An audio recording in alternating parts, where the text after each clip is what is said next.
যুক্তরাষ্ট্রে অভিবাসী নিয়ন্ত্রণ সংস্থা বা আইসের বিরুদ্ধে সাধারণ মানুষের তীব্র ক্ষোভ ও বিক্ষোভ ছড়িয়ে পড়েছে। সম্প্রতি এই বিক্ষোভ নতুন করে দানা বেঁধে উঠেছে আমেরিকার মেইন অঙ্গরাজ্যে। 13 জুলাই আইস পুলিশের বিনা বিচারে গুলিতে 24 বছর বয়সী এক তরুণ নিহত হলে ফুঁসে ওঠে স্থানীয় জনতা।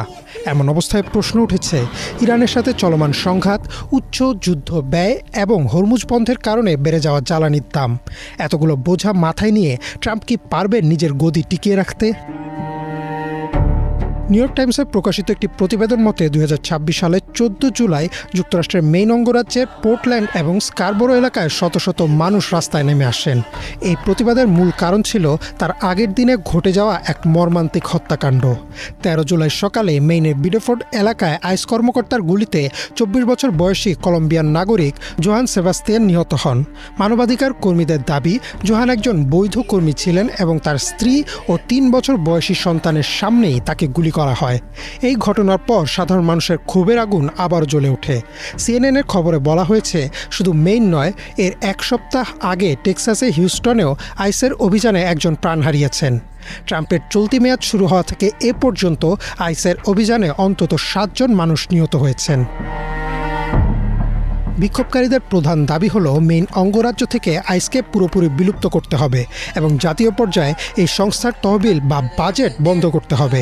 সাধারণ মানুষের করের টাকায় চলতি একটি সংস্থা কিভাবে সাধারণ মানুষের ওপরই এভাবে জুলুম করতে পারে তা নিয়ে স্থানীয়রা তীব্র ক্ষোভ প্রকাশ করেছেন। তাদের দাবি, এই সংস্থাকে পুরোপুরি বিলুপ্ত করা হোক, কারণ তারা মানুষের বিশ্বাস হারিয়েছে। একই সাথে তারা এই হত্যাকাণ্ডের সঠিক বিচার এবং তদন্তের দাবি জানিয়েছেন। সাধারণ মানুষ ও বিশ্লেষকদের মতে ডোনাল্ড ট্রাম্প এই আইস সংস্থাকে অভিবাসীদের দমন করার জন্য একটি অস্ত্র হিসেবে অপব্যবহার করছেন।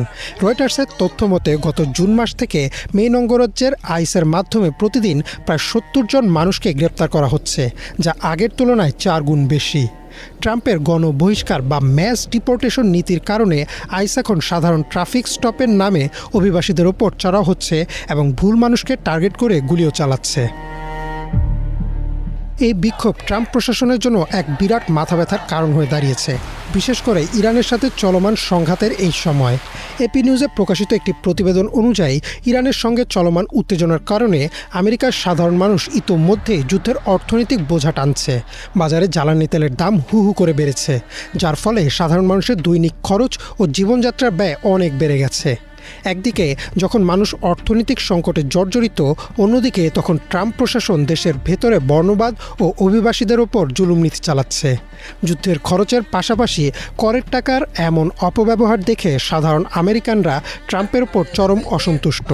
এই প্রতিবাদ ট্রাম্পের রাজনৈতিক ভিতকে বেশ দুর্বল করে দিয়েছে।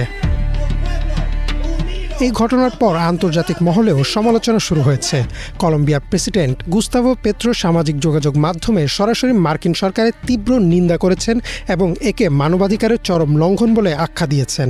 প্রবল চাপের মুখে আইস কর্তৃপক্ষ সাময়িকভাবে পুরো দেশে গাড়ি থামিয়ে তল্লাশি করার কার্যক্রম স্থগিত করতে বাধ্য হয়েছে। সাধারণ মানুষ এখন এমন এক নেতৃত্ব চাইছে যা সমাজে শান্তি ফিরিয়ে আনবে, বর্ণবাদী আচরণ বন্ধ করবে এবং ক্ষমতার অপব্যবহার রুখবে। ইমরান মাহমুদ, বাংলাভিশন।